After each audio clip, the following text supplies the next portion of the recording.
that were that hard. I've fallen down many times, but I got mad hard. You see, I'm in it to win it. All right, YouTube, we're back. Mexican Lee's Therapy Garage. It's cold Sunday.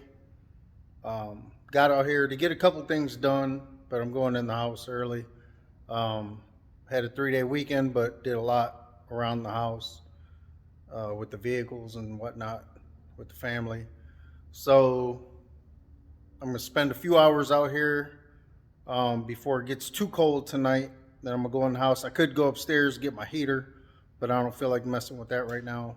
So as you can see in the background, the wife's out there getting her shed situated, pulling out all the Christmas lights and whatnot. So what we're doing today is getting the springs put back in the frame. I was gonna wait until I put the motor and the transmission on the frame with the rear end so I could have a little bit of weight on it, but the rear end didn't get done this week. So hopefully by next week it'll get done. I'm not rushing them. I'm not in no hurry for it, but I do want to try to get as much done on this frame as I can so I can get the motor and trans put back in it. If I do get to putting a cam in that motor, I'll wait maybe until after it's in the, back sitting in the frame, cradled in the frame, and maybe with the body back on it. Then I'll go ahead and put the cam in before I put the fenders and front end back on the car. I'm not sure yet. That's still kind of up in there. I'm not in no hurry for that either. So let me get this camera switched around. Let me show you what I got going. And again, like, comment, subscribe. Let me know what you think. A few people have chimed in here and there. Let me know. But let me know how you feel about these videos. I'll try to get better at it. I'm working on it. And like I said, this is going to be real quick, just how I do the front end, putting the springs back in with the spindle, tightening up the ball joints. Let me get the camera switched around. But on the upper control arms, lower control arm bolts, those the bushings aren't going to get tightened yet until the full weight of the car is weighed down on the frame and it gets level, ride height level. Then I'll tighten all those arms up. I'll set it up on jack stands to where the weight of the car is still rested down on the suspension. Then I'll tighten all those arms up. I had it aligned right before I started breaking it apart, breaking it down. So those should be lined up pretty good. I didn't touch the tie rods. I didn't touch any of those. All I did was soak them in that solution, the Evaporust, to get the rust off. Got them cleaned up and painted. So the only thing is I have to make sure I do right and left. And I'll get that figured out once I get everything bolted up. So for today, again, this is just going over putting the springs in the car. I got a few tools over here. My big ratchet, my hammer, sludge hammer, my pliers, screwdrivers, small and big, my pry bar, crowbar, and then my impact. So we're going to bring a few things over here. Spring compressor. I do need a new one. That thing's real old. But again, these are tightened up. And the shims are in there. I labeled them. Put them on what side was in the front, back of the left and right side arms. So those are tight. These aren't getting tight. And these bolts under here aren't getting tightened until I get the weight of the car down on the ground, really on jack stands, getting the full weight of the car down on it. Then I'll tighten those up. That won't be no big deal. So let's get to getting the spring compressor in the spring, and I'll cut you back off. I'll cut you back on here in a second. I'm gonna cut you off for a little bit, get that situated and together, and then we'll cut you back on. All right, what we got so far, I just got the arms resting on the jack. Got the impact ready, 15/16 socket. I'm gonna go ahead and tighten this down, bring the spring shorter, And what I do is normally I get a piece of wood, plywood, whatever I've gotten in the shop. I'm gonna set this on top of this spring just in case, God forbid, this thing doesn't come apart, because that's a ton of force for them pieces to go flying somewhere. So I got this real thick piece of rubber found on the side of the road where they were doing some construction. I'm gonna go ahead and set this on there, shoot this bolt down to tighten up the spring compressor, and it's gonna shorten the spring up. That way I could tuck it inside here and get it put inside the frame. So let me do that real quick, cut you back on in a minute. All right, so we got it tightened up. It might not be enough, might have to do a little bit more, but so far that's what we've gotten. So we're gonna cut you off and try to get this tucked inside, see if it's enough. If not, I may have to bring it back out and tighten it up some more to kind of squeeze the spring some more. So let's see what we got. Also, one quick thing I do want to mention, when you're putting these front springs in, this is for the factory spring. This isn't no QA1, all them expensive ass springs, racing springs. You see those teeth up there? That's where the spring has to sit inside. Those sit inside the spring to line it up. And you got your shock hole up there. But that spring's got to sit inside those, or those teeth actually have to sit inside the spring. The spring goes on the outside. That's how you line that spring up. Then on here you have the same thing. You have a smaller, deeper notch right here on this side. Can't really see it that well, but that's where that bottom ear of the spring sits inside here.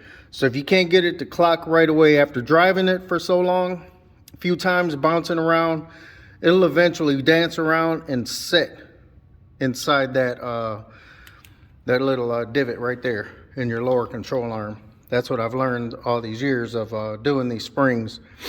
So if you can't get it 100% clocked right, it will eventually sit flush after a while.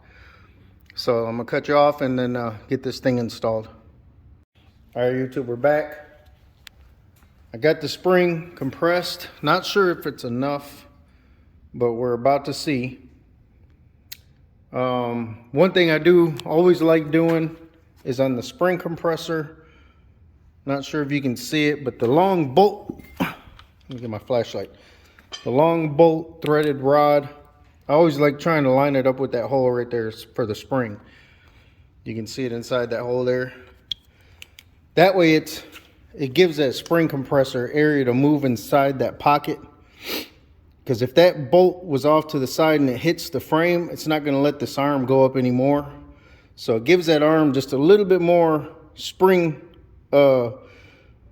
room inside that spring to move, the compressor inside that spring to move a little bit.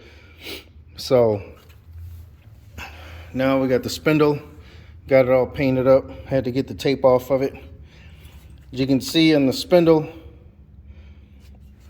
see, get it a little bit further away from the camera, but the smaller side always goes up. The rotor, the caliper that's going to be bolted to this always goes to the back. On this car, on these kind of cars, G bodies are about the same.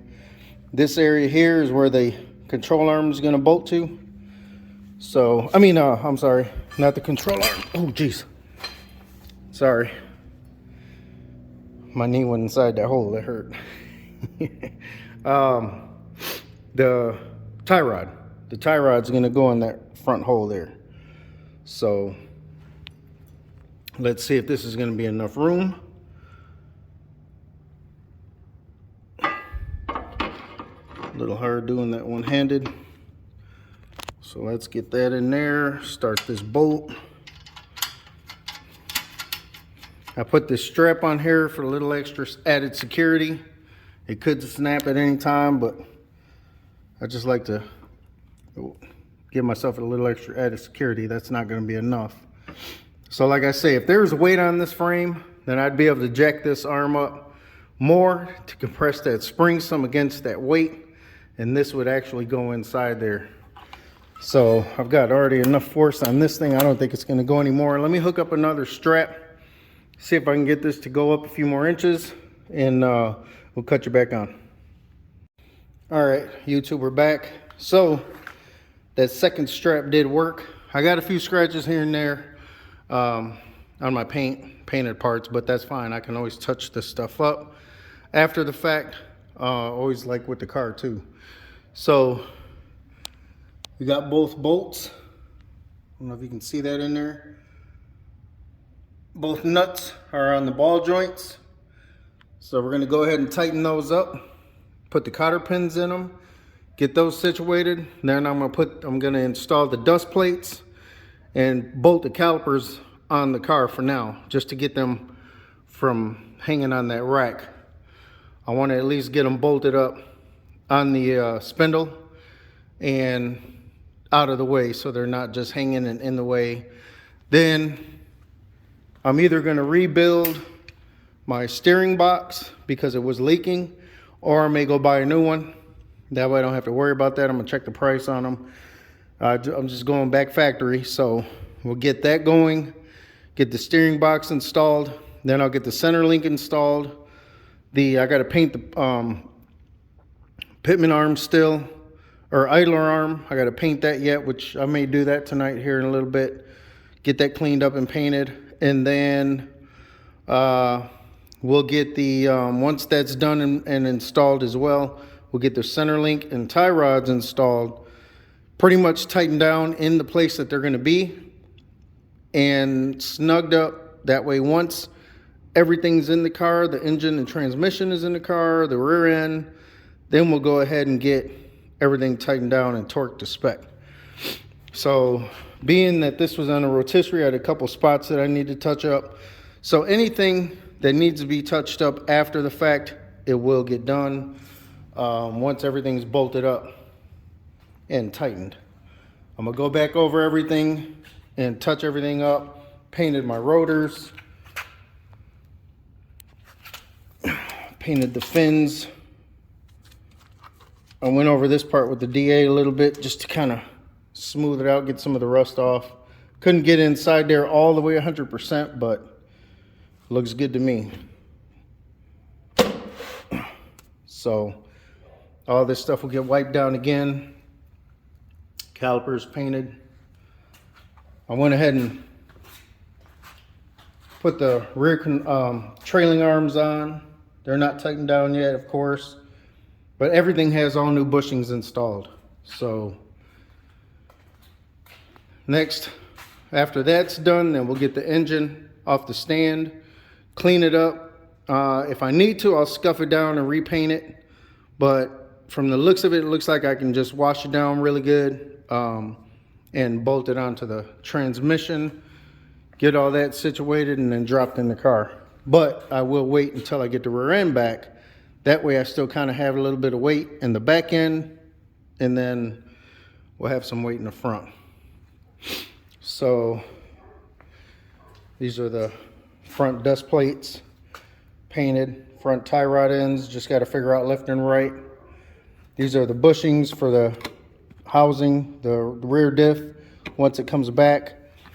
I have the old bearings and the dust caps in here, along with the nuts and washer that goes to the spindles. But I went to O'Reilly's earlier and picked up, these are all my old parts. I labeled everything so I know where it all goes. I ended up having brand new brake shoes in my shed. Forgot all about it. They must have came with that car when I bought it. But the wife just came in here picking up stuff, parts, moving things. So yeah, I was going to show you guys. Oh, it's actually over here. Man, I'm old and slow. But I wanted to show you guys the part numbers. These are the national. Got the rear seals for the spindle. Got the front bearings for the rotors, and then the back bearings. So for the 77 Monte Carlo, I did go with the national brand rather than the O'Reilly's House brand. I just like the National better. These are A-2 for the front of the rotor, A-6 for the back of the rotors, and these are the seals, part number 8871. So again, National is what I use. It's a little bit more expensive, but I love the quality. So again, we're going to go ahead and tighten down the spindle, get it in place. And like I said, I'm going to hang the rotors for now, grease them up, put those in. I may go ahead and pack my bearings, get those. I may get those installed tonight as well. So I may put that on camera, I may not. But if not, again, thanks for sharing this journey with me. Like I say, I'm getting pretty old, so trying to stay young at heart, keep moving.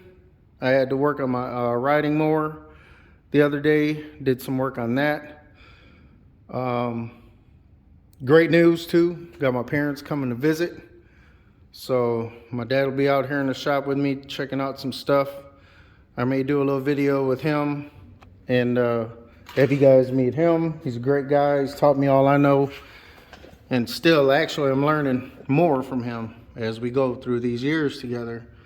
Try to talk to him just about every day, but I got to get the power washer in here one decent day. Hopefully it doesn't get cold too fast. That way I can hit the belly of this thing really good. And then I may hit it with the wire wheel, I may not, because it's really clean. There's no rust under here. The thing I may clean out real good is under the wheel wells here. As you can see, I kind of hit it with the power washer real fast. That was when it was just on the ground, up with the back wheels off. So I may just, I don't know yet. I don't know how far I'm gonna go deep into this yet. But the belly of the car will be done here in a couple weeks as well. I already replaced my floors. Not sure how well you can see those, but I did have to drill a couple holes in here because I had a lot of water sitting in this car. So I kind of hated doing that. But where I did replace my floors, I did seam seal everything. They fit perfect. Where I cut out and dropped the pan back in, it was 4 separate pans. I couldn't get them together, so there were 4 separate pans, but it worked out great. Worked out perfect. It was a lot of work, but worked out perfect. So we're gonna go ahead and end this video. I'm gonna go ahead and finish this up here. Like I said, I may go ahead and put my rotors and calipers on. That's real easy. That's not anything really to videotape on packing the bearings. You just have to make sure you get enough grease in them. That way they don't burn out. So we'll go ahead and finish that. Get that done tonight and go in the house, get my laundry done, work clothes, get a little stuff done in the house, eat a good dinner, and we'll see you guys next time. Thanks for sharing your time with me. Bye.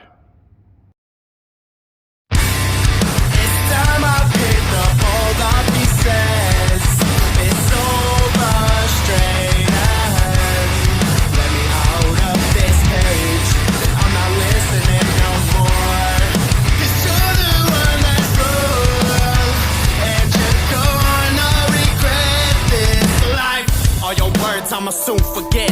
So far between the lines, I'ma write a new set, a new beginning. Reflecting on the times that were that hard. I've fallen down many times, but I got mad hard. You see, I'm in it to win it.